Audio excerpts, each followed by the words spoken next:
আজও মনে হয় এই তো সেদিনকার কথা। দেখতে দেখতে 18টা বছর পার। আজ থেকে ঠিক 18 বছর আগেকার কথা।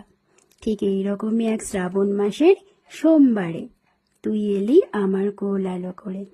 কি আনন্দ সেদিন, তোর বাবার আর আমার। আরও সবার আনন্দ হয়েছিল, যারা যারা ছিল আমাদের আত্মীয় স্বজন, সবার খুব আনন্দ হয়েছিল।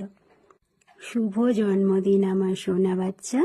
খুব ভালো থেকো, অনেক বড় হও, মানুষের মতন মানুষ হও, আর তোমার যা যা মনের ইচ্ছে আছে সব যেন পূর্ণ হয়, এই কামনাই করি।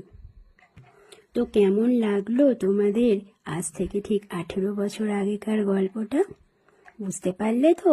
আজকে কিন্তু আমার ছেলের জন্মদিন। তোমরা সবাই ওকে অনেক অনেক আশীর্বাদ করো, ও যেন অনেক বড় হয় আর মানুষের মতো মানুষ হয়।